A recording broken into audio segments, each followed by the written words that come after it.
Hey, it's Anthony Whitaker here, and welcome to today's episode of the Grow My Salon Business podcast. And whether this is your first time or perhaps you're a regular listener, thank you for tuning in today. Now, in case you don't already know, video versions of our podcasts are also now available on our YouTube channel. So if you want to put faces to the names, then head on over to Grow My Salon Business on YouTube, and don't forget to like and subscribe to the channel. So with that said, on with today's episode. I always enjoy talking with salon software companies because they have reliable data, and in an industry where there's a lack of reliable data, that's always refreshing. So my guest today is Sam Kendall, and Sam is the CEO of SalonIQ, Salon software company.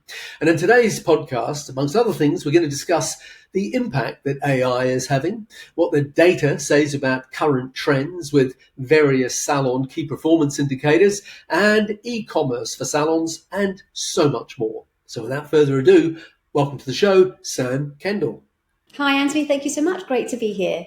No, it's really good to have you here. I'm looking forward to talking with you today. Do you know what? I always enjoy talking to salon software companies because they have real data. And in an industry that is notorious for a lack of really reliable, independent data, it's refreshing to, get some real solid numbers by people who see what the real numbers are. Yeah. But before we dig into all of that, SalonIQ, it's a very well-known brand in the UK, but we have listeners now every single week in over 100 countries. So because of that, can I just get you to start by giving us a brief overview of SalonIQ, and then we can sort of dig into all the details? Absolutely, yeah. Thank you, Anthony. So you're quite right. You are predominantly UK based. We do have salons outside of the UK as well. But we're a salon management software platform designed to support and help grow hair and beauty businesses and barbers wherever you're located. From appointment booking systems, helping your clients book online, to having a marketing suite, reporting and dashboards, as well as many other areas within the platform to support your business. Yeah, great. Okay. So I weren't sure how many, other countries you were in the UK. You have a very solid footprint here. But whereabouts is SalonIQ available? So we're currently in Australia, Japan, Canada, the US. We've got some salons in the UAE and a couple in Europe as well. So we're really dotted around. Okay, I didn't realise you'd extended your footprint that much. So that's great. That's obviously, part of the master plan. Okay. All right. So I don't know if it's the obvious question. To me, it seemed like a good place to start. What makes SalonIQ different? If you had to sum it up in a couple of sentences, I mean, there are so many salon management software platforms available now, and it's a very competitive space. So what is it about SalonIQ that makes it different? Yeah, it's our story, Anthony. Ultimately, everyone here that works at SalonIQ are all within or from the industry. So we really have a really clear understanding of what the industry requires, what its needs are at any given time. We have our own salon as well, actually, in the UK. So that really helps us be on the ground with our customers. And that one-to-one support that we can give is second to none. We're a salon management platform, but then we also provide the education to make sure you get the best from it. Yeah, that's interesting though, because I know previous to SalonIQ, there was another brand that the founders had.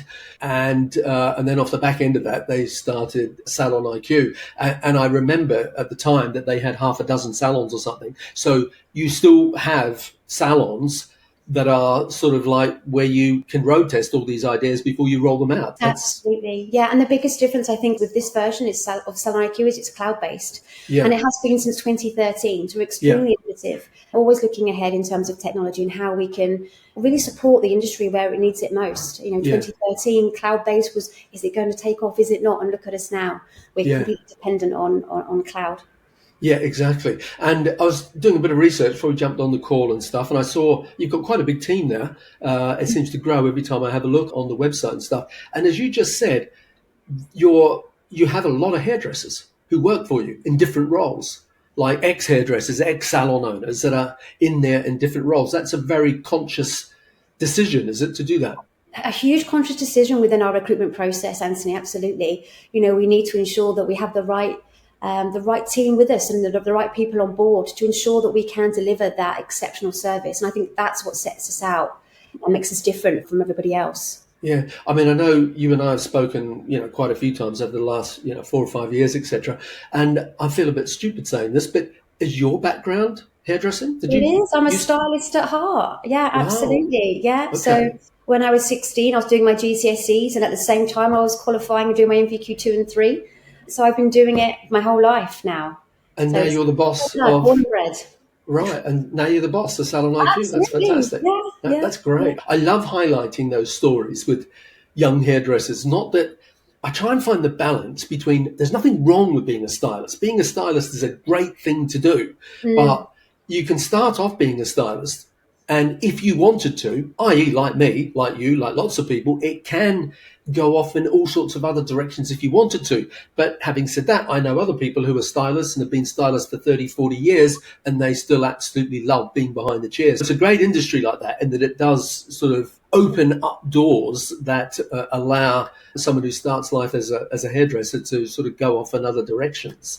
It really Um, does. Yeah, but I think that's again, what if you do go on a different path other than being a stylist or a therapist, I think that's what then can really help you. You understand exactly what's going on in that salon environment. You understand the mentality of the stylist and how to get the most from that individual or to help them really strengthen and grow the business. You know the challenges, you know the pain that they're going through potentially and where those gaps are to help them.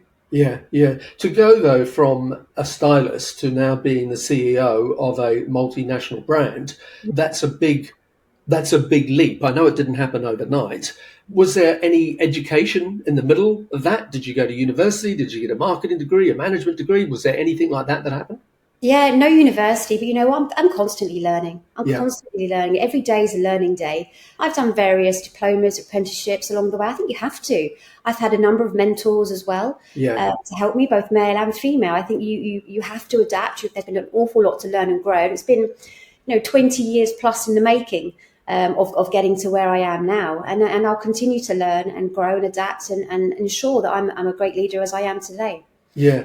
And, it was one of the interesting things when I was looking at your team. You just touched on female led. There's not that many salon management companies that are female led. And I know that, yourself and then Cara, both at the top of the pile. I know your CFO is one of the original founders still, Yeah. but you do have a high percentage of women in there. Again, was that a conscious decision or has that just sort of happened as being reflective of the industry?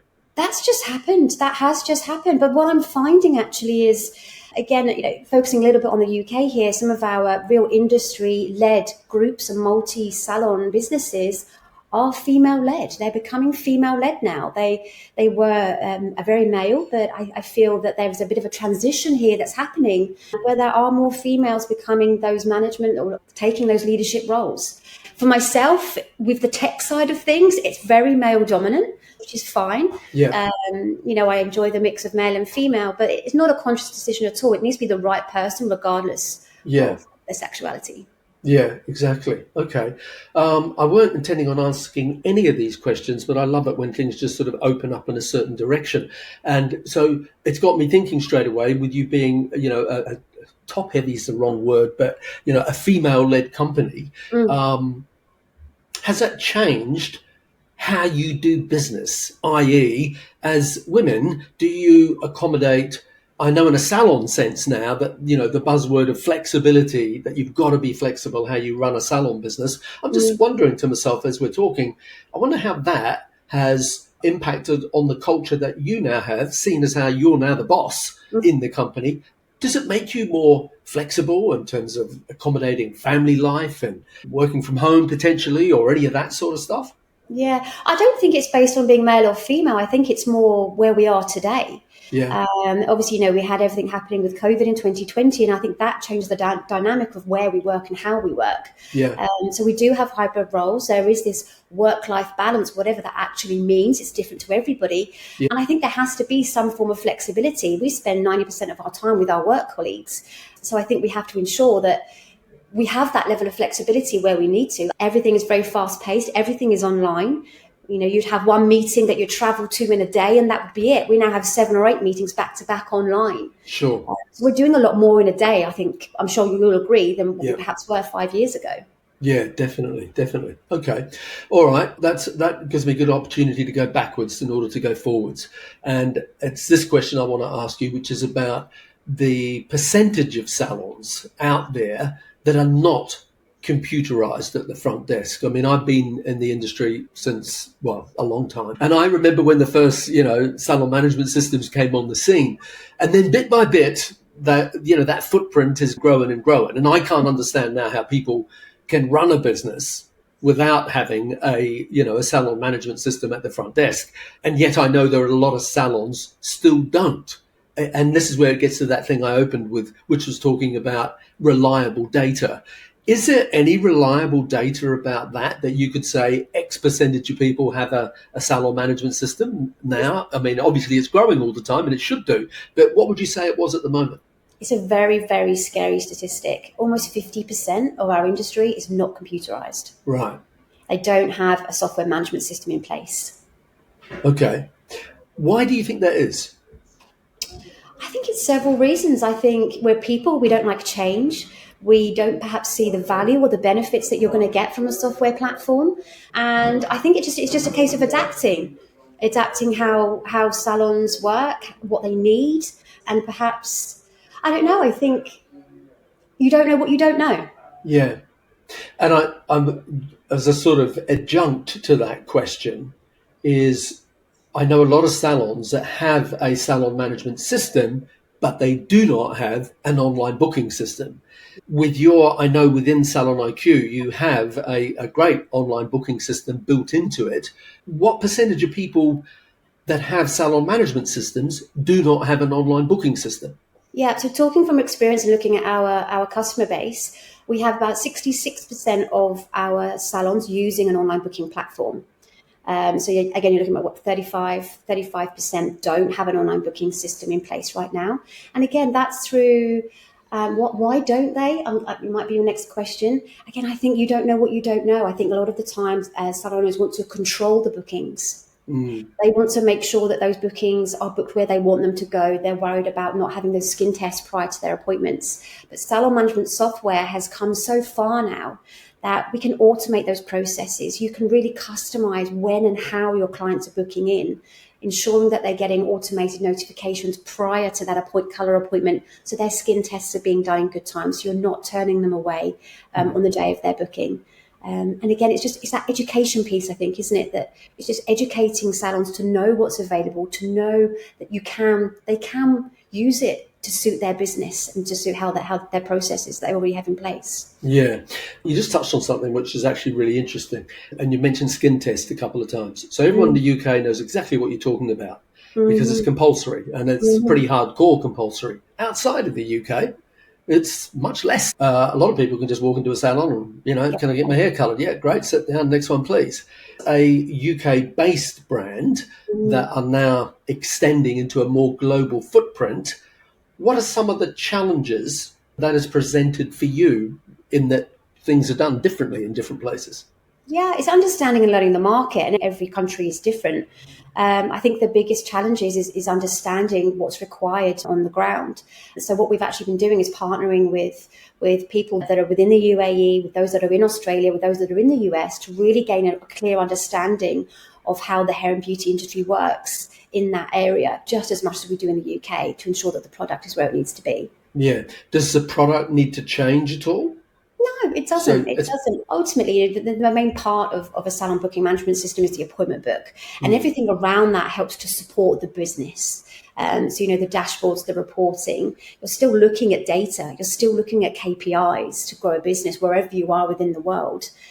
So all of those areas and elements are still used in the US, in Japan. You just perhaps use them in a different way. Yeah. What's your second biggest market after the UK? Second biggest market, I think, is the UAE, and that's growing quite rapidly at the moment. Yeah. We also have a good portion in Ireland, so very local to the UK in Ireland as well, which is growing quite nicely. Yeah, okay. Now, one of the big changes that's been happening in the industry is this shift towards more self-employed. And it's pretty much a global thing. It's being driven by different things in different countries. From a salon management software company's perspective, What sort of impact has the fact that people are now more likely to be self-employed, even though they might be working in what looks like a traditional commission-based salon? What sort of impact does that have on you and the technology that you build into salon software today? Yeah, again, so SalonIQ was built around multi-sites. It was built around looking after multiple salons at once. The self-employed, there's been a lot of noise, as you've just said, around self-employment over the last 6 to 12 months. We haven't had to adapt too much because we do have the functionality there to accommodate 20 people in one salon or just one team member. It's already there. I think the biggest thing that we have had to adapt is how the payments are processed. And I think, again, this will change depending on the location of where you are. So we're in the UK, it could be slightly different to how that's processed in the US. And it's just making sure that everything is above board there. But we haven't had to do too much. And I think, Anthony, we are still at the very, very early stages of seeing what is actually going to happen with our industry for the self-employment. I don't think there's lots of noise, lots of discussion. There was a lot of salon owners saying, right, 1st of April, we're changing to this model. But that actually, they pulled back. They haven't quite gone to that self-employment model and they're sticking to that employment side. So I think it's very early days still as to how that's going to pan out and evolve. Yeah. Do you have, I mean, I know the answer to this, but the audience don't. Do you have, or would you have for want of a better word, a light version? Do you know what I mean? So that for a solo operator, they have their own salon management software thing that isn't like the full SalonIQ, all bells and whistles. What are your sort of thoughts around that sort of thing and using that idea to sort of accommodate more independent employment models going forward? Yeah, it's really interesting. We don't currently have a light model, but it's something we have been discussing. So currently, if you are a sole trader and you're just, it's just yourself, you do have all access to SalonIQ. You use as much or a little of it as you wish. But I think what it has done, talking from experience, is it's opened up the eyes to somebody that is working independently, that perhaps they wouldn't have thought about doing an automated email or reminder to their clients. And actually they have the ability to do that. And actually that's easier. That's going to save me time as somebody who's working by myself. I don't have time to market to my clients, to call everyone to remind them of their booking the next day. So you can use as much or a little of it as you want. But I think also it's shown these independent stylists that actually I can use a little more of it than perhaps I thought I needed to. Yeah. Okay. In the last 5 years, there's been a lot of changes in the world, brought about by a certain event, which I hate mentioning, and I try and find ways around it. But, it did happen, and everyone will know what I'm talking about. What I want to ask you about is, and I think a lot of the salon management software companies were quick to sort of go, okay, we need to offer this, offer that, offer the other, in terms of making that sort of client stylist experience work during that period of time. And so what I want to ask you about, have any of those things stuck? Have they evolved? Are they still with you? Things like chairside checkout and stuff like that. A lot of people started bringing up things like that so that, everything could be done by the stylist in the chair, and you started to not need the reception quite so much, and it was all touch free and all that sort of thing. So I'm just curious as to how much of that has stayed with us and even evolved, and how much of it is, well, that was a thing then, but we've gone back to what we were before. I think those, so 2020, 2021, we did make some changes where you could do self-checkout, you could do a self-check-in, you weren't dependent on the front of house team or receptionist there. Some have kept that. Has it evolved? I don't think it has evolved. I don't think I don't think the industry has gone, right, we all need to do this in mass. I think those that want to deliver that form of client experience have done so and have kept that. I think actually, which I'm sure you'll touch on a little bit later on, Anthony, what is evolving now in terms of reducing as many of the front of house team is AI. Yeah. I think that's going to evolve the industry more, which I'm sure you'll touch on again. Yeah, I'm about to, actually. So you read my mind. So before I do that, though, I want to ask you one thing directly related to what you just touched on. Yes. Because the thing I was wondering about is I wonder what you'll say about deposits.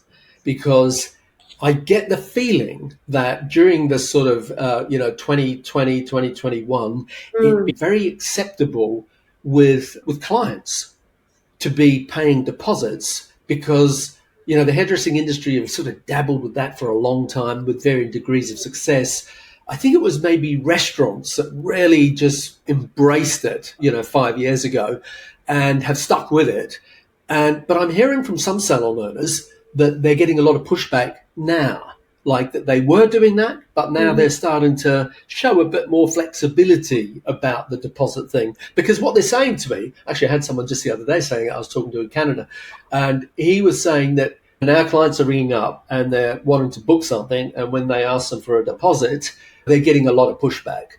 And it wasn't the first time I'd heard that. So I wondered, from your perspective, what are you seeing with that? Is it more entrenched? Is it got a solid foothold and is becoming more and more acceptable? Or are people sort of backpedaling out of it a little bit? I'm glad you mentioned that, Anthony. Deposits was a huge shift in the industry for us. And you're right, it was very much do we, don't we, can't. It was a great reason and excuse for us to implement that within the industry. And that was a huge shift for us. And it's stayed. It has stayed. Again, those that, so that's those 66% of salons that are taking bookings, at least 50, 60% of those are asking for a deposit to secure that booking. Okay. There's too many times in which you get a late cancellation or you get a no-show from just a normal telephone booking. So by having that deposit in place, salons have come to realise that it's reducing those clients that perhaps weren't quite serious about making that a booking the next Tuesday at 10 o'clock. It's filtering those away. It's ensuring that those that are making an appointment are serious about the appointment and they are going to turn up and not waste those salons' time. No, I think it's quite the opposite. I think it's really sticking. Don't get me wrong, there are businesses out there that don't want to upset Mrs. Jones. It's been coming for 10, 15 years. But again, I think it's always down to an education piece. Whenever we talk about this within our online workshops with our salons, we always help them on how this should be approached. And it's also, I think the biggest part here is making sure your team are behind it first and they understand why these deposits are going into place. I think that's the key. It's around educating your team, your clients, and then a lot of the time there isn't that pushback because they know why you're doing it. Yeah, got it. Okay. So now the AI thing. Yes. It's just amazing, isn't it? What's happened in 3 years?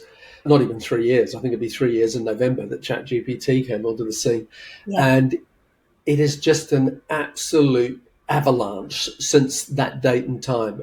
I subscribe to a few things that every day there are new releases, there are new updates, there's new tech that's just phenomenal. It's really difficult to actually, as a consumer, as an interested, educator on it who tries to be across everything, it's impossible to actually keep up with it all. So how have you at SalonIQ, how have you embraced AI? How have you started to integrate it into, your salon management software?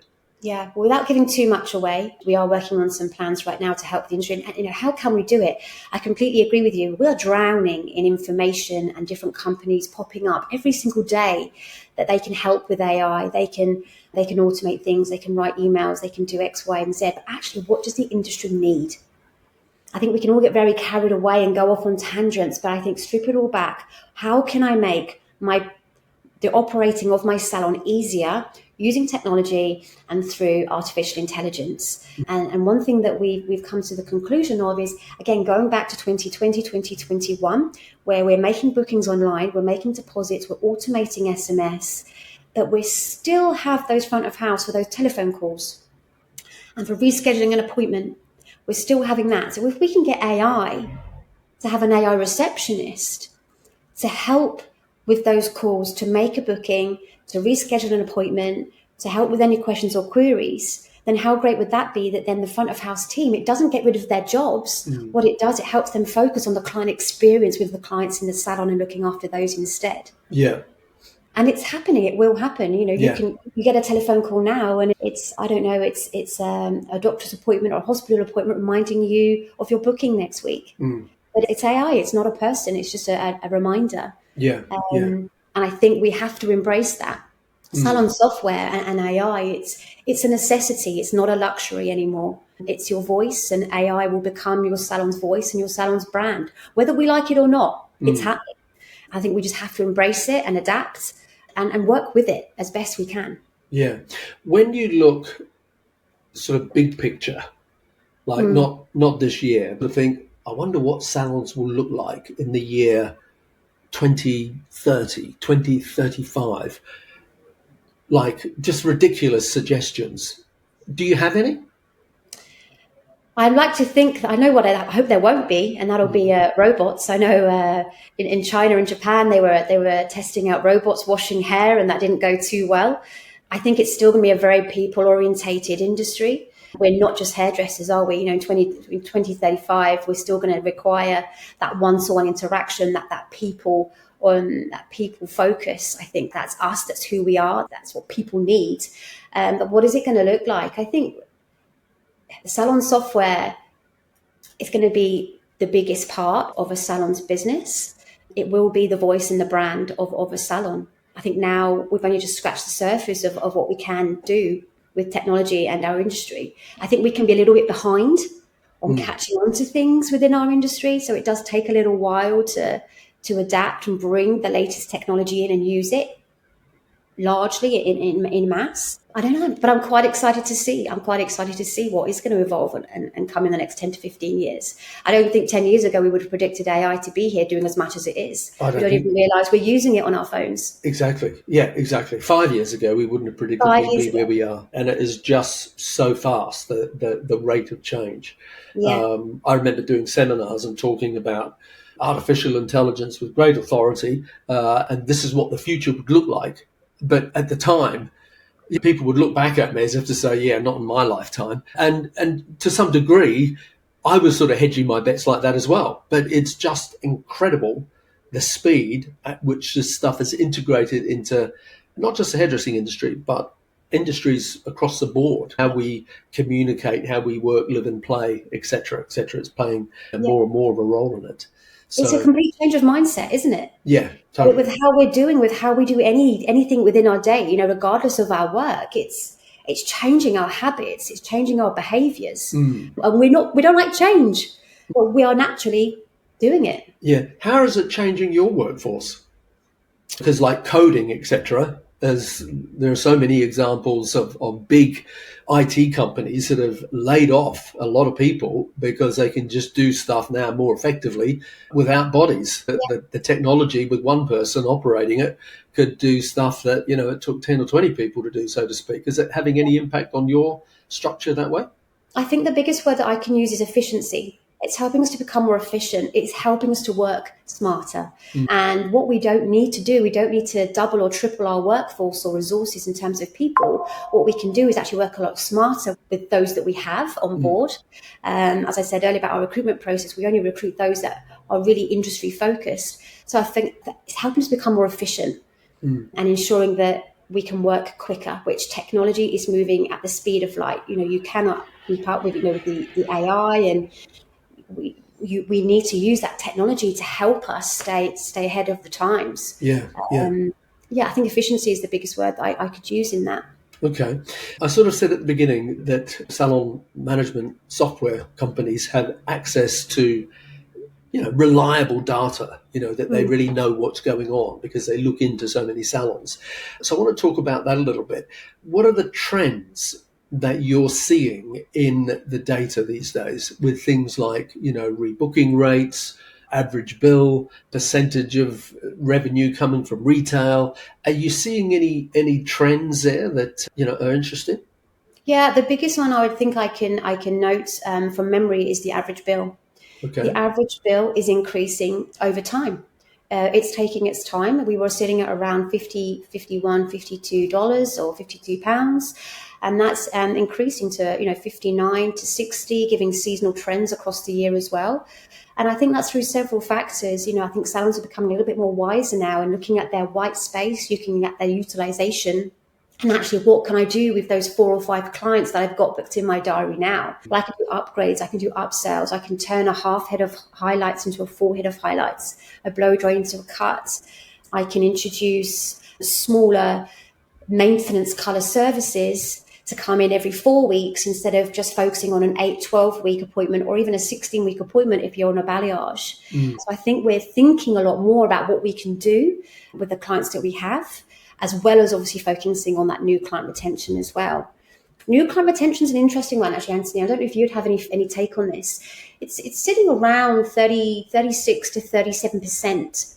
So three or four new clients the salons are keeping, which is good.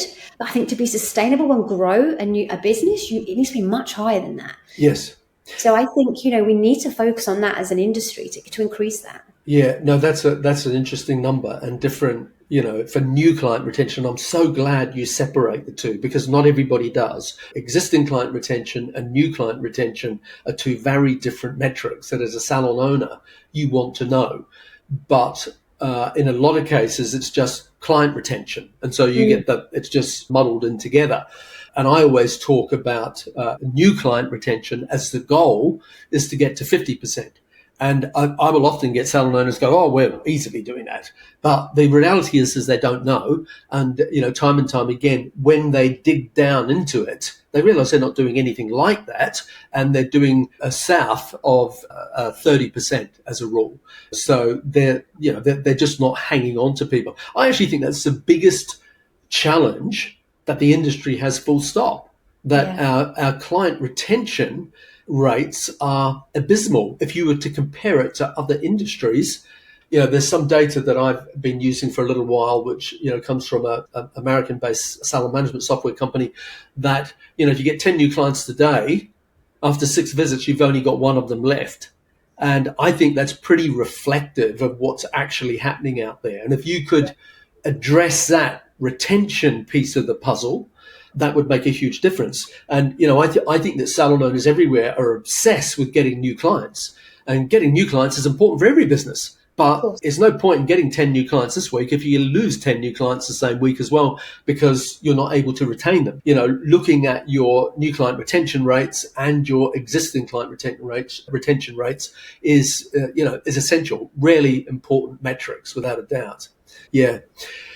Let me ask you about the different countries then. So when we talk about trends, do you see any radical differences? So, for example, my big markets for whether it's coaching clients or listeners to the podcast or my online courses, etc., are usually America, number one, UK, Australia, Canada, primarily English-speaking countries. But then in a lot of other countries, that are non-English speaking, I'll often get 1 or 2 listeners out of there. So when you think of those metrics, are you seeing any radical difference depending on the market that you're talking about?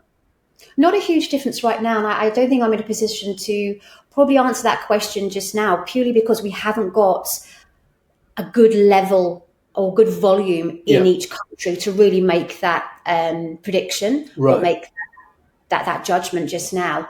Looking at Australia, looking at the salons that we have in Australia, they are very similar to us.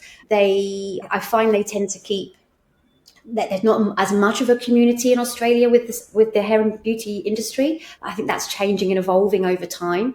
Obviously, the salons are very densely populated around the cities in Australia, and not so much as you branch out.